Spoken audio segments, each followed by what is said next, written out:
फ्यूयरबाख पर शोध प्रबंध। Karl Marx. एक, अब तक के सभी भौतिकवादों का मुख्य दोष, जिसमें फायरबाख का भी शामिल है, यह है कि वस्तु, वास्तविकता, कामुकता केवल वस्तु या चिंतन के रूप में ही समझी जाती है, लेकिन कामुक मानवीय गतिविधि, अभ्यास के रूप में नहीं, व्यक्तिपरक रूप से नहीं।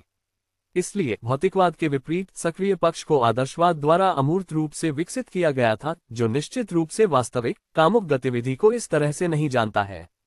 फायरबाख को कामुक वस्तुएं चाहिए, जो वास्तव में विचार वस्तुओं से अलग हों, लेकिन वह मानवीय गतिविधि को वस्तुगत गतिविधि के रूप में नहीं समझते। इसलिए ईसाई धर्म के सार में वह सैद्धांतिक दृष्टिकोण को एकमात्र वास्तविक मानवीय दृष्टिकोण मानता है, जबकि अभ्यास को केवल उसके गंदे यहूदी प्रकटीकरण में ही माना और तय किया जाता है। इसलिए वह क्रांतिकारी, व्यवहारिक, आलोचनात्मक गतिविधि के महत्व को नहीं समझ पाता। 2. ये सवाल कि क्या वस्तुनिष्ठ सत्य को मानवीय सोच के लिए जिम्मेदार ठहराया जा सकता है, सिद्धांत का सवाल नहीं है, बल्कि एक व्यवहारिक सवाल है। मनुष्य को सत्य को साबित करना होगा, यानी वास्तविकता और शक्ति, व्यवहार में उसकी सोच की एकतरफाता। व्यवहार से अलग सोच की वास्तविकता या अवास्तविकता पर विवाद एक विशुद्ध रूप से शैक्षणिक प्रश्न है। 3. परिस्थितियों और पालन पोषण के परिवर्तन से संबंधित भौतिकवादी सिद्धांत ये भूल जाता है कि परिस्थितियां मनुष्य द्वारा बदली जाती हैं और शिक्षक को स्वयं शिक्षित करना आवश्यक है। इसलिए ये सिद्धांत समाज को 2 भागों में विभाजित करता है, जिनमें से एक समाज से श्रेष्ठ है।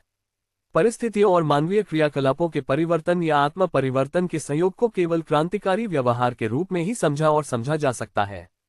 4. फायरबाख धार्मिक आत्म अलगाव, दुनिया के धार्मिक दुनिया और धर्मनिरपेक्ष दुनिया में दोहराव के तथ्य से शुरू करते हैं। उनका काम धार्मिक दुनिया को उसके धर्मनिरपेक्ष आधार में हल करना है, लेकिन धर्मनिरपेक्ष आधार खुद को खुद से अलग कर लेता है और बादलों में एक स्वतंत्र क्षेत्र के रूप में स्थापित हो जाता है। इसे केवल इस धर्मनिरपेक्ष आधार के भीतर दरारों और आत्म विरोधाभासों से ही समझाया जा सकता है। इसलिए बाद वाले को अपने विरोधाभास में ही समझा जाना चाहिए और व्यवहार में क्रांतिकारी बदलाव लाना चाहिए। इस प्रकार, उदाहरण के लिए, जब सांसारिक परिवार को पवित्र परिवार का रहस्य पाया जाता है, तो पहले वाले को सिद्धांत और व्यवहार में खुद ही नष्ट कर दिया जाना चाहिए। 5. फायरबाख अमूर्त चिंतन से संतुष्ट न होकर चिंतन चाहते हैं, लेकिन वे इंद्रिय क्रिया को व्यावहारिक, मानव इंद्रिय क्रिया के रूप में नहीं समझते। 6. फायरबाख धार्मिक सार को मानवीय सार में बदल देते हैं, लेकिन मानवीय सार कोई अमूर्त चीज नहीं है जो हर एक व्यक्ति में निहित हो। वास्तविकता में ये सामाजिक संबंधों का समुच्चय है। फायरबाख, जो इस वास्तविक सार की आलोचना में प्रवेश नहीं करते हैं, परिणामस्वरूप बाध्य होते हैं ऐतिहासिक प्रक्रिया से अलग हटकर धार्मिक भावना को एक अलग चीज के रूप में स्थापित करना तथा एक अमूर्त पृथक मानव व्यक्ति की पूर्वकल्पना करना। इसलिए सार को केवल जीनस के रूप में ही समझा जा सकता है, एक आंतरिक, मूक सामान्यता के रूप में जो स्वाभाविक रूप से कई व्यक्तियों को एकजुट करती है। 7. परिणामस्वरूप फायरबाख यह नहीं देख पाते कि धार्मिक भावना स्वयं एक सामाजिक उत्पाद है और जिस अमूर्त व्यक्ति का वे विश्लेषण करते हैं, वह समाज के एक विशेष रूप से संबंधित है। 8. सभी सामाजिक जीवन मूलतः व्यावहारिक है।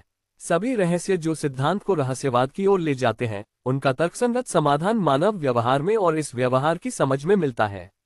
9. चिंतनशील भौतिकवाद, अर्थात वह भौतिकवाद जो इंद्रिय बोध को व्यावहारिक गतिविधि के रूप में नहीं समझता, द्वारा प्राप्त उच्चतम बिंदु एकल व्यक्तियों और नागरिक समाज का चिंतन है। 10. पुराने भौतिकवाद का दृष्टिकोण नागरिक समाज है, नए भौतिकवाद का दृष्टिकोण मानव समाज या सामाजिक मानवता है। 11. दार्शनिकों ने विभिन्न तरीकों से दुनिया की केवल व्याख्या की है, मुद्दा इसे बदलने का है।